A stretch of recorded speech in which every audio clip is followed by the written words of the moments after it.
Hello and welcome to my channel. I'm back to drawing some wildlife, and in this one I'm going to be doing a charcoal drawing of this bighorn sheep. I'm going to be working on a Fibriano sketching paper 9 x 12 inches in size, and I'm going to use charcoal pencils, vine charcoal and charcoal powder a little bit. But in this first stage I'm going to use vine charcoal a lot. I already had a sketch in place, so now I'm just going to go over some of the edges to make them a little bit darker so that I wouldn't lose them once I start working with charcoal. But I'm going to use that charcoal powder and vine charcoal to shade the background. The background is not going to be either very detailed or very dark. It's just there to create a bit of contrast with the lighter parts of the animal's head or the lighter parts of its horns. The light source is coming from above, obviously, so this upper part, this upper edge of the horns needs to be the lightest. I need to go around that carefully, both with a piece of vine charcoal and then later with a brush, so that I would preserve a clean edge. I want a clean edge to value, and I want a nice clean contrast between the main subject and the background. When I'm blending, sometimes I have to rotate the drawing. I tend to avoid doing that when I'm recording, but sometimes it's a lot easier to preserve these clean edges while blending, because you can point the brush towards the edge, and I'm using a flat brush for blending.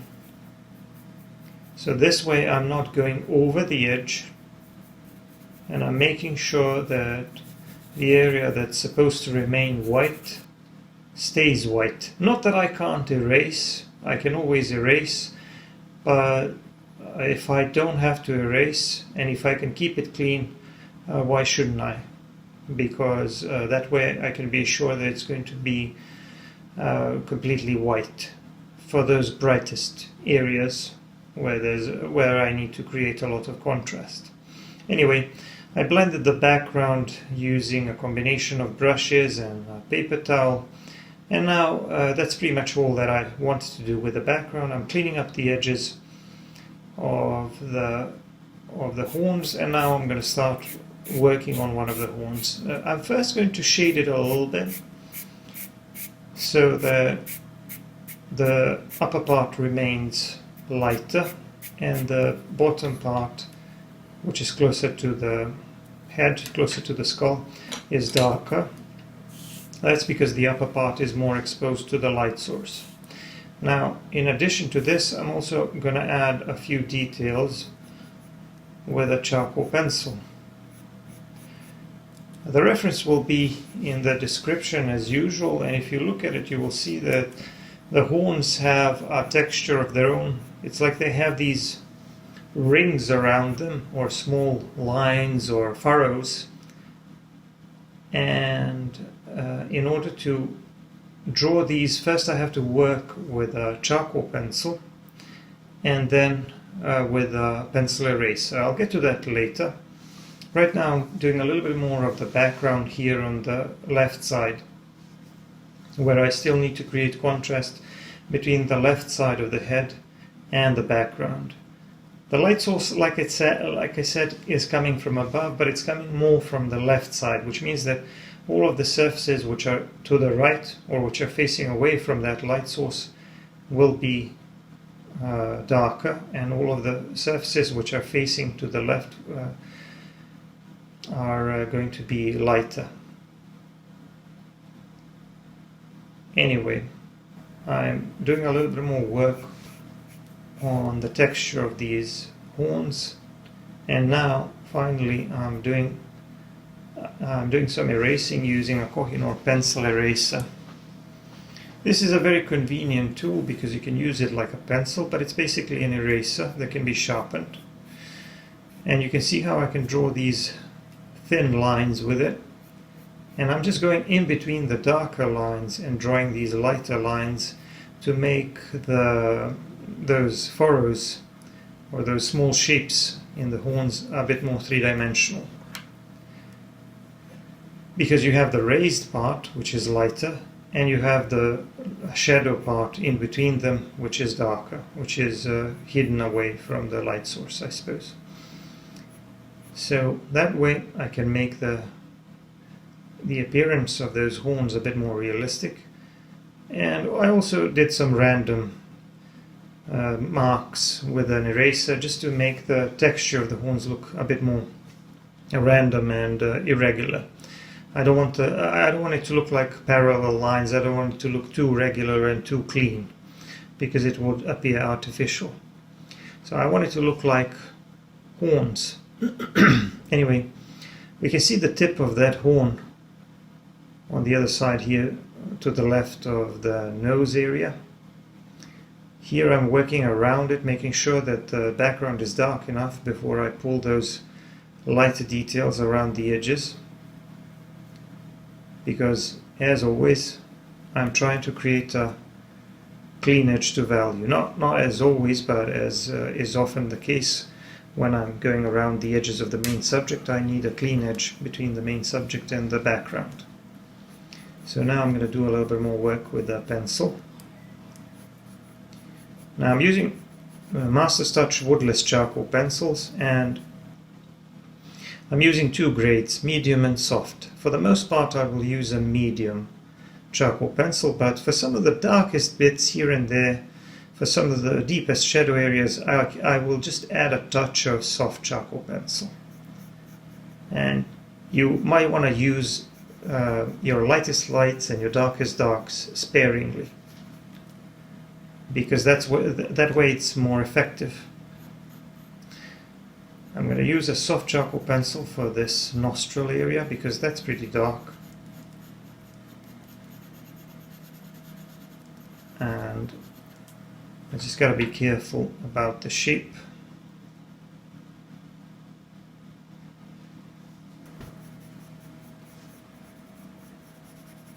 So this upper part of the nostril is a little bit lighter.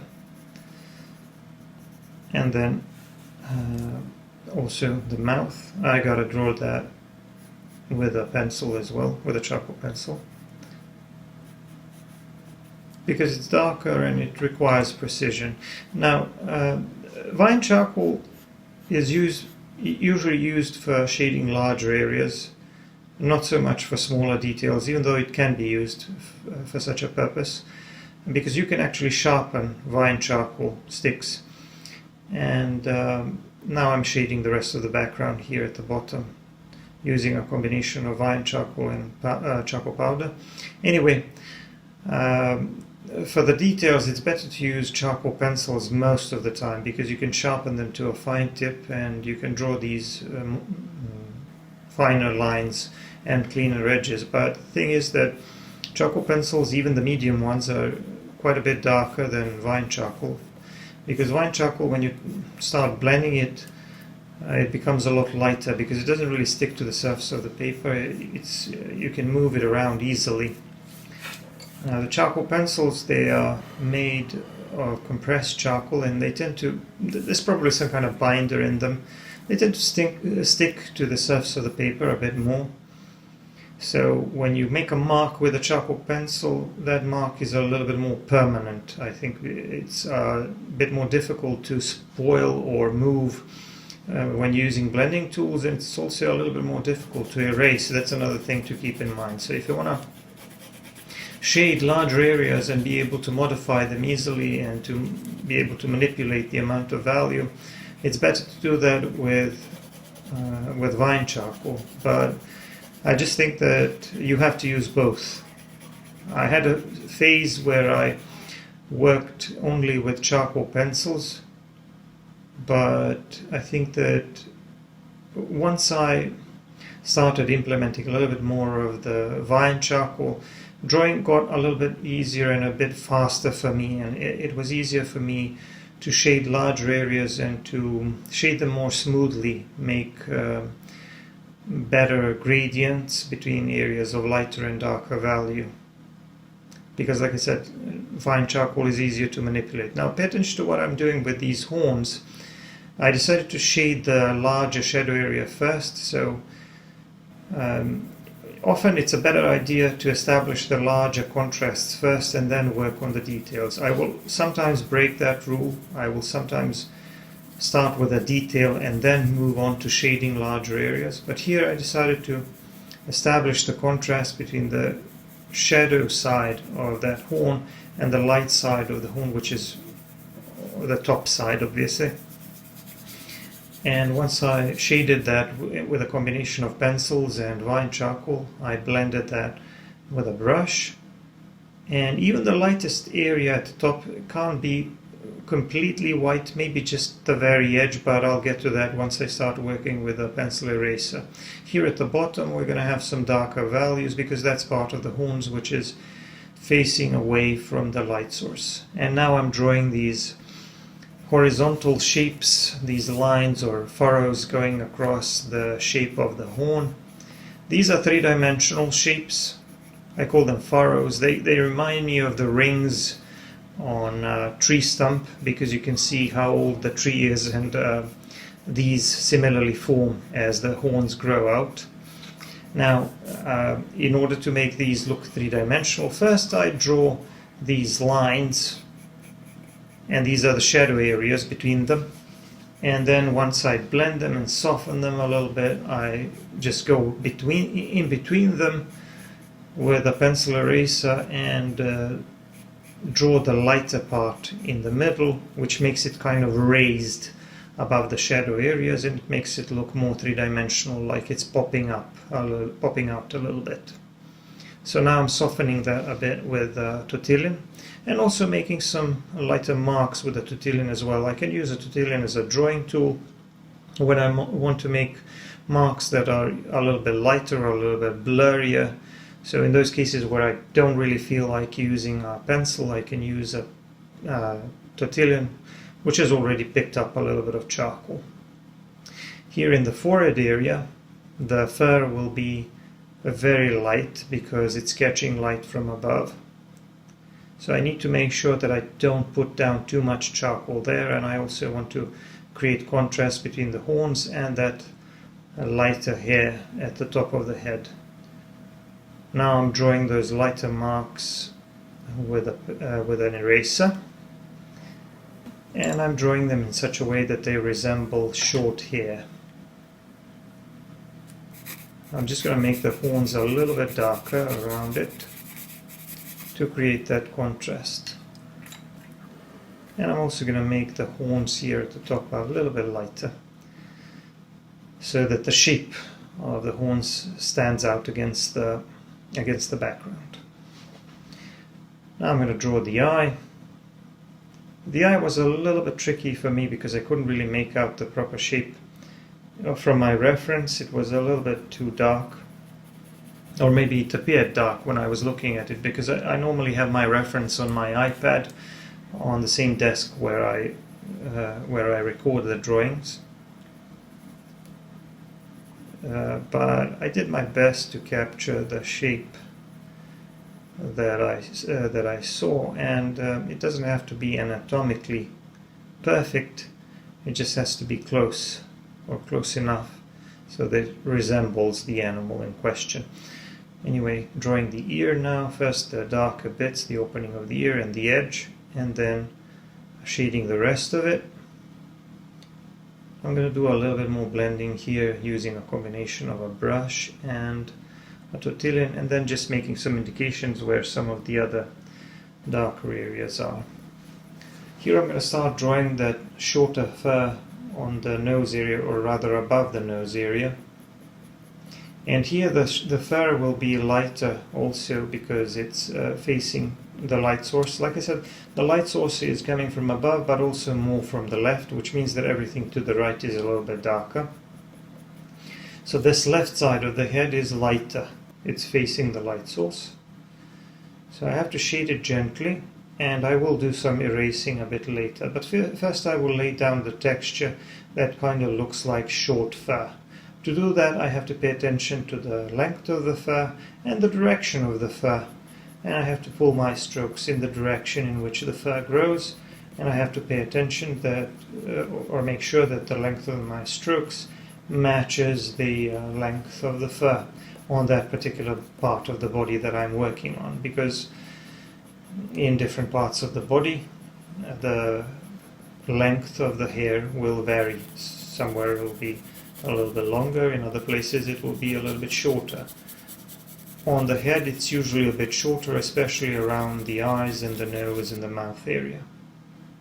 Here I'm doing some blending with a brush to soften that, to make the fur appear a little bit more natural, a bit more dense,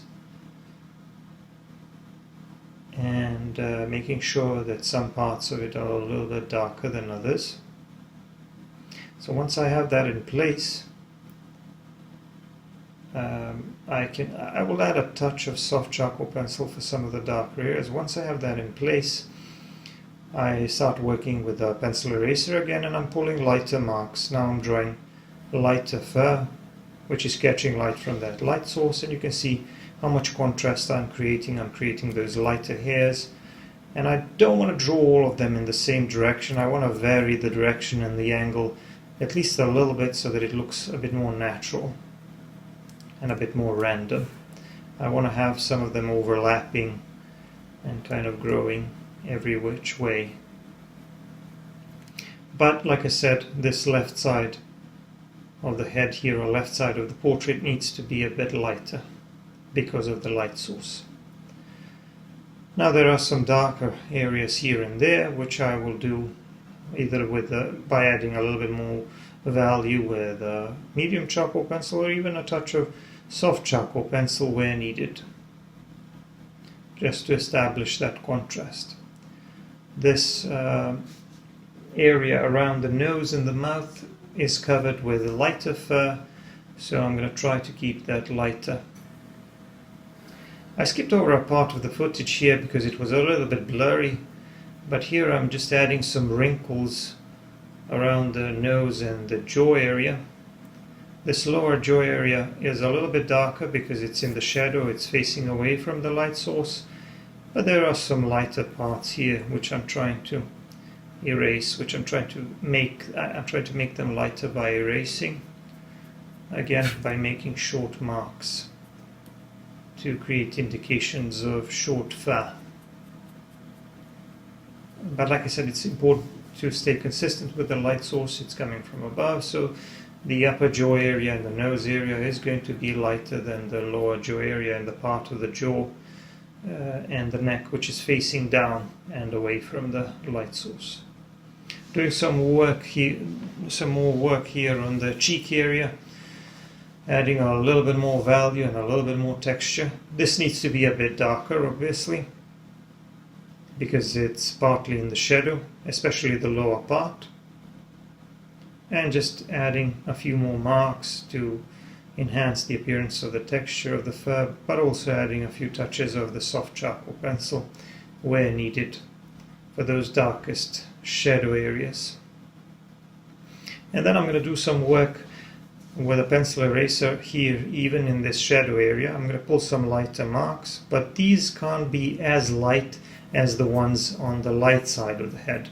The way I can achieve that is simply by using less pressure and allowing the pencil eraser to pick up a little bit of charcoal, and then it becomes a little bit muddied and it creates marks which are not as light as they would normally be if I were to use a clean eraser or cleaner strokes with a bit more pressure. So by controlling the amount of pressure and the amount of charcoal that the eraser picks up, I can create slightly more subdued, lighter marks that are not completely white. Doing a little bit more work around the eye area, blending and erasing and modifying the shape, adding some smaller details with a pencil, adding more shadow on this eyebrow area, and then doing some more work on the fur on the head here, around the ear, And now I'm adding a little bit of darker value on the lower part of the horn, because I still need to finish the rest of this horn, and there's going to be more work on the texture of that thing, because I still need to define all the details. But before I do that, I'm still working on the fur around the eye, because I wanted to get that to look right. I made the fur here a little bit darker in front of that tip of the horn, so that I would create contrast. Sometimes you can just ignore what you see in the reference photo. If you want to enhance the contrast in a certain area, you can just make certain things a little bit darker, others a little bit lighter. You know, you can manipulate these things to create a better looking shape, I suppose. Just drawing a little bit more fur here, paying attention to the direction of the fur, and making sure that I create contrast between the neck area and the lighter side of the horn. And this edge also needs to be clean.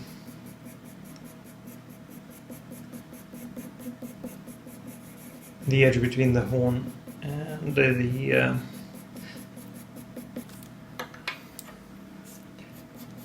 that part of the neck.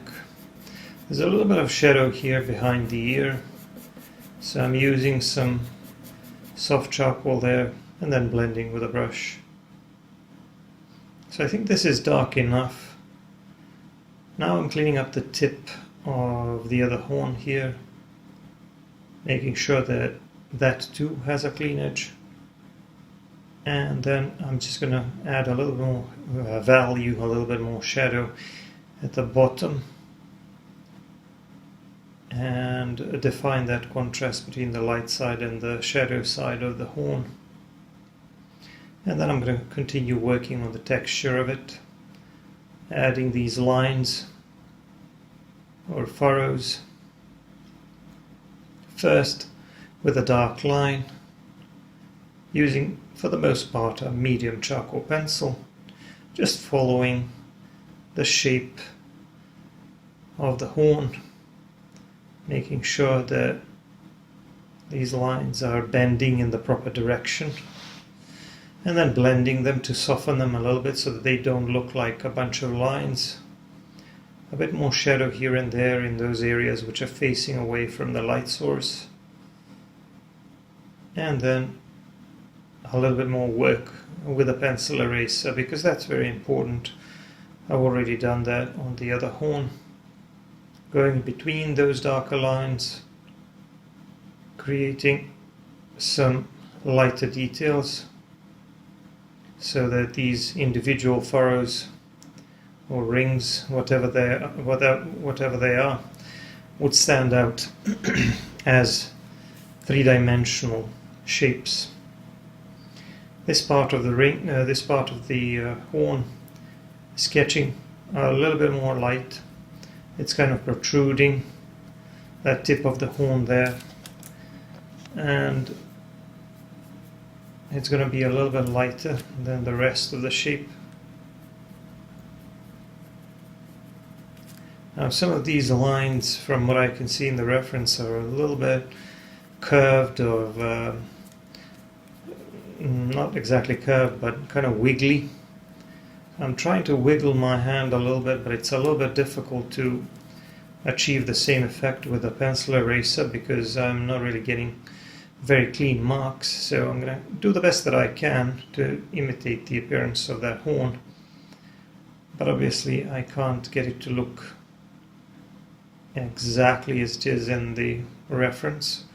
I'm just going to have to try to get something that looks similar, but also to focus on the larger contrasts, because what I think will make this drawing look good will be those larger striking contrasts between the shadow side of the head and the horns and the light side at the top of the head and the top of the horns. That's going to be the first thing that will catch the viewer's attention, and that's going to help them to understand the shape that they're looking at. A little bit more lighter value here. I'm just going over that one more time with a pencil eraser. And I may even use a little bit of kneaded eraser to dab on some areas to make them a bit lighter. Now I've pretty much done the head and the horns. Now I'm going to focus on the neck and the shoulder area. I'm just going to draw a lot of fur, and to do that I'm going to draw a lot of these short marks, just short tapering strokes, paying attention of course to the length and the direction of the fur. This requires a little bit of patience if you want to get the texture to look right. I could also shade the whole thing with vine charcoal and then work on the texture later, but honestly it doesn't make much of a difference because I already know that the bottom part of the neck will have to be, the part that is facing down is going to have to be darker, it's going to have to be in the shadow, so I'm just going to use a little bit more charcoal there, or I'm going to use a little bit more pressure, or I'm going to use a bit more of the soft charcoal pencil. Either way, once I start blending this whole area, which I covered with those short marks, it's going to get a bit darker, because what happens when you blend is you push the charcoal into those lighter spaces, and that pretty much increases the amount of value. It also softens the appearance of the fur so that it doesn't look like a bunch of lines, but rather like it gives the fur a little bit more volume and density, I suppose. The footage here is not that great. The camera would lose a little bit of focus every now and then, but I don't think it's too bad. I haven't had that problem in a while, but it happens every now and then. So I'm softening everything with a brush, as you can see, and just making sure that I go over it thoroughly. And that'll soften all of those lines, make it look a bit more realistic. I also need a little bit of more value under the horn itself, because the horn will be casting a bit of shadow onto the neck. And I'm starting to work with a pencil eraser. First I'm going to make this top portion of the neck a little bit lighter by pulling these lighter marks here at the top. But I'm going to also be adding some of those lighter marks in other areas as well.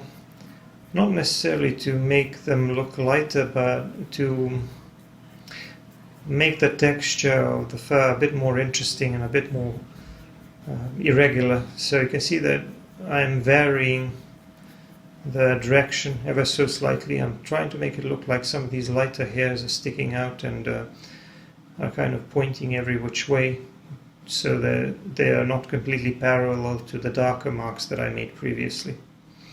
I'm here finishing the rest of that background area, and now I'm going to draw a few lighter blades of grass in front of the animal. We have these same details in the reference, so I want to capture something that looks similar, just slightly out of focus blades of grass popping into the scene. And I'm going to add a few lighter marks here behind these as well. So now I think the drawing is done. I'm going to put my signature in the lower left corner. And that's it. Don't forget to check out my other videos, and don't forget to give me a like and subscribe. For longer videos, full-length narrated videos, and more content, you should check out my Patreon. Thanks for watching.